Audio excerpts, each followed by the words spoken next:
Welcome back, everybody. So today I want to talk about something that's a little bit different, really. What a lot of my millionaire friends say to me. And, I don't know, I find it quite interesting. I've got a lot of friends who are very, very, very wealthy. They typically are a lot older than me, so they're more like 50, 60, 70-year-old guys. And they always say to me that they wish that they lived their lives very differently, meaning that they would spend more time on going on holidays, going on experiences, going for dinners more, etc. I've just had one guy, I had a conversation yesterday with a guy who's 60 years old. He's just sold his business for £30 million. He runs a manufacturing business in the north of England, and he was basically just saying like he wished that he just spent more time on holiday or doing more things. He would be happy with 10 million.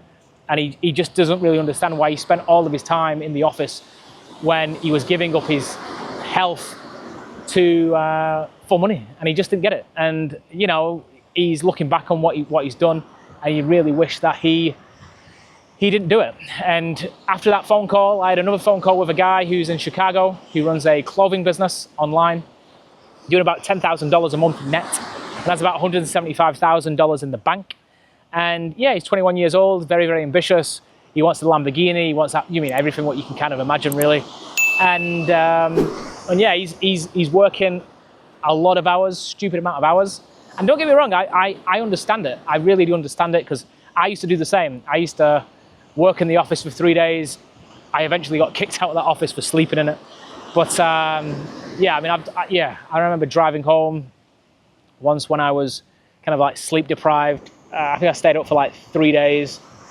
And yeah, I remember closing my eyes while I was driving, and I must have shut my eyes for 60 seconds. I'm at the next junction, and I was kind of thinking, wow, I'm pushing it a little bit too much at the moment. But anyway, that's a story for another day. But yeah, basically what I'm kind of getting at is just about defining what you actually want, because I come across a lot of young, ambitious guys who don't really define what they actually want. They feel that they want 10 million, 20 million, 30 million, and they sacrifice a lot of their youth to have these, to have the money. And what I'm kind of getting at is that talking to a lot of these older guys, they wish that they had the experiences and didn't really have the money. It sounds a bit weird, really, how a lot of people who are older would massively swap positions with you. They would happily swap positions to be, let me put it another way. Would you have $50 million and be 60 years old now? Or would you prefer to be at the same age what you are now with the same amount of money what you've got now? I just find it a very interesting question, because I would not swap my lifestyle and my net worth with somebody who's got 200, 300 million and who's 60 years old. I would not do it. And that just puts so much emphasis on the time what I am trading for money. Because ultimately, obviously, they can print the money, right? But it's the time what is the most precious. And what I'm kind of getting at is I think a lot of it is boiling back down to defining what you actually want. Because like, I've got another friend who, he's definitely not a millionaire by any stretch.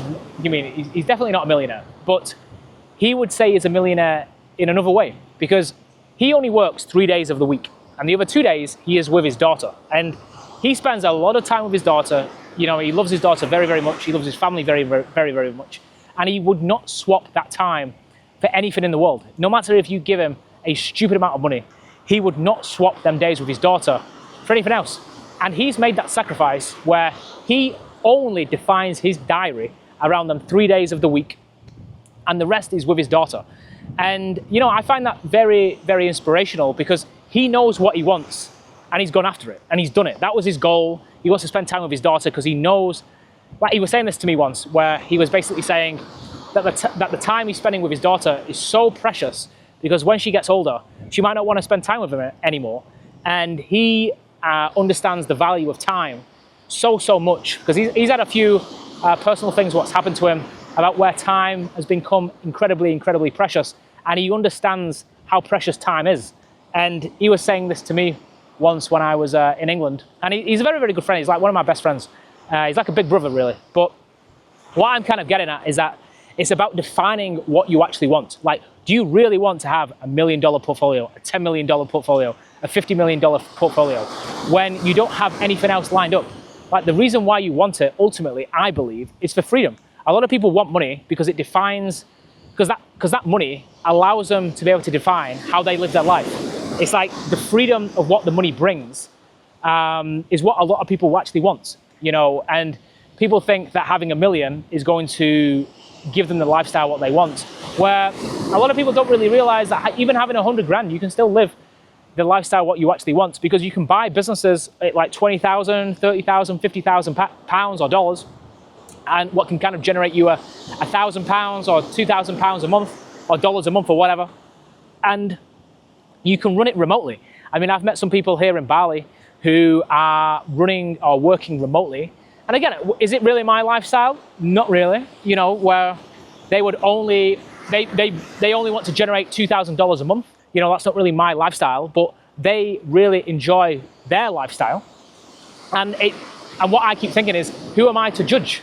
You know, it's like, I need a certain level of income, and I just work back from that income, where it's like, okay, well, I need this amount. So for me to get this amount, I need to generate this much from my businesses, this much from the portfolio, this much from this much from that, blah, blah, blah, blah, blah, to get to that number. Whereas for them, they don't need that much money. They can just work on Fiverr.com or freelance.com or wherever, and, you know, they can make money that way. But this is what I'm kind of getting at, is that the number is always not going to be big enough. You know, like, I mean, you know what? Let me just explain this. Like, I've got another friend who I've been talking to a hell of a lot on Instagram. He's kind of grown into a good friend over the past couple of weeks and months, and he's worth about $80 million. And he was saying to me how he wants to get to $100 million, because if he doesn't get to $100 million, his friends who are billionaires are going to judge him for not getting to 100 million. And they tease him all the time about not getting to 100 million.